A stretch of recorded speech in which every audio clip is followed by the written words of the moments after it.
Don't move. Don't move, right? Nobody run. Walk in a straight line and say your ABCs backwards and whatnot. Bing! Hope you guys don't mind if this little delight joins us. My fucking fan, my ceiling fan with the lights in it decided to stop working. The bulbs aren't dead, it just doesn't work. And I don't really feel like, getting to the bottom of this problem. I just decided to ignore it and use this fucking tree lamp for my only source of light in this bedroom.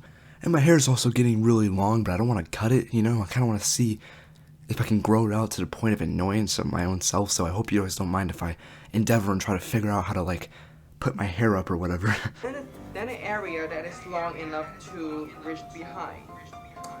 How do we, tie it over? This doesn't make any sense. Yeah. Nah. Might as well wear the blue beanie again. So, this video isn't just a bunch of nonsense, believe it or not. This is the second ever installment of Branden Rants, which is a series I made one episode of once, and it's one of my most popular videos, I think. Basically, the point of this series is to rant about things that just annoy me to, no point of return. It's a very non-structured commentary video. And something I've been wanting to rant about since I fucking started doing this was movie theaters. See, I really like movies. I like going to the movie theater to watch the movie on the big screen and whatnot. But there's so many fucking hassles that come with that. I like movies a lot. I want to at some point make movies in my life, and I'm that kind of guy who fucking talks about movies way too much to the point where I start to annoy myself, and I realize, holy shit, I sound like a film major right now. That's a scary thing to sound like. And I've always liked going to the movies, with friends or my family. I don't know. I've never really been by myself before. But since a certain thing happened, movie theaters aren't as common anymore. For an entire year, I couldn't go see a movie in theaters. I just had to watch it on whatever streaming services I had available. And streaming services took advantage of that, dude. HBO Max, Paramount. Now how these movies that are coming out in theaters as well as going straight to HBO Max or something like that. And some that are just coming out on HBO Max entirely. I think most people already knew that movie theaters would become trivial at one point, but I don't think anyone expected it to be that fucking quick. It's just one little global pandemic, alright? One little pandemic and then boom. No more movie theaters. 2 years ago, going to movie theaters was a normal fucking thing for me. It's something I did a lot. And after a year of not doing it anymore and watching all my movies on my TV in my bedroom, I just don't see the appeal as much as I used to. And it got me thinking a lot too. I have had some terrible movie theater experiences. For example, back in early 2019 when Shazam came out. I was pretty decently excited for Shazam and I did enjoy the movie, but the biggest problem was the theater experience itself. I went to see it with my brother-in-law, and we were fine at first, typical movie theater crowd for a small town. There was a family in front of us and someone up in the back. But then this large group of middle-aged people come in, and I knew they were gonna suck as soon as I heard one of these dudes go, "Oh, we must have got the place to ourselves." Now that is the biggest dad joke I've ever fucking heard. Either he's blind, and he was just trying to make a really unfunny joke. Either way, shut the fuck up. I was like, whatever, the movie hasn't started yet, he's probably not gonna talk during the movie. Holy fucking shit, I was so wrong. This guy sits right behind me, babbles through all the fucking previews, has everything to say about the movies. He's a fucking expert or something. Are you a film critic? Save the reviewing for after you watch the movie.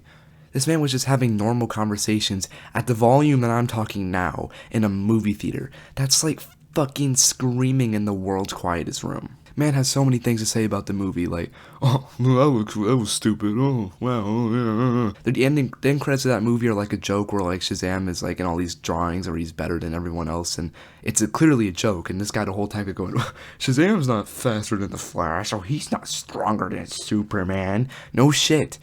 But it's a joke. It's a fucking joke. I'm not a very confrontational person. If you're being annoying in public, I probably won't say anything, and I didn't say anything this time, but I regret it to this day, 2 years later. And I thought this annoying talking too much guy was going to be the biggest problem that night, but no, I was wrong in fact. There was just kids in the fucking back, 13 maybe, and they were talking the whole fucking movie. You know how 13-year-olds like to be annoying in class when the teacher turns away, they'll moan really loud? That's what they were doing the whole fucking movie, just making random sounds and saying shit like chicken pot pie. Being random is the funniest thing in the world to fucking preteens for some reason. And they were definitely vaping. I'm not one of those people that has a problem with vaping, I find it a lot less annoying than people who smoke. If you watch my video called Breaking People's Things Reviews or whatever it is, you know that I don't give a fuck if you vape. But like one of their vapes sounded like it was about to fucking explode every time they hit it. Like that shit would fucking snap, crackle, and pop in the fucking back, dude. It's like that shit set on fire. I would have laughed so hard. Not only were they being fucking annoying, they started throwing popcorn and loose change up to the front. I got hit with 2 coins and like a handful of popcorn. If you think that's funny, fuck you. You're like those people who fucking throw snow off of ski lifts, or those people who fucking spit off of ski lifts. I don't know why all my metaphors are about ski lifts, but you get the point.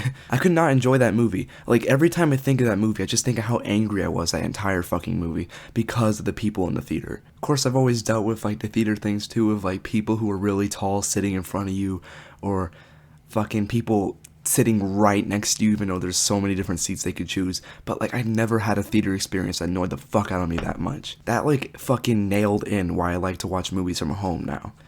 The fact that it's annoying, expensive, and you just have to go out of your way to fucking pay $20 to see something that you could, like, what the fuck? Now, I enjoy the like novelty of going to the theaters, you know? I really like to go in there and watch it on the big screen in a dark room with like my friends. It just feels nice. Like, it felt nice watching Endgame in my fucking reclining seat. It was great. But the good things don't always outweigh the bad things, and holy shit, there's so many bad things. I guess I'll just end this video by saying the idea of a movie theater is like a really good one. It's a good fucking idea. But the novelty and just like joy and of the fucking going to the theater is now almost completely obsolete, dude. Like, there's so many different ways you can watch your movies now. We could fully transition into just watching movies from home, and I don't think anybody would complain. Honestly. You can pause it to go use the bathroom. You don't have to hold your piss for 3 hours while you watch Avengers Endgame and get all those fucking BuzzFeed articles that are like, don't go to the bathroom during fucking Endgame or else you'll miss a vital scene of the Hulk throwing a bench. But yeah, that's basically it for this video. I promise there's gonna be like a real commentary video at some point. I keep making a lot of promises, you know, I just upload when I feel good enough to upload, you know what I mean? That might not be always, I hope you guys understand. But yeah, we're closer to 400 subscribers than we are to 300, and that is really fucking cool, so thank you so much. Anyway, that's it, see you guys around.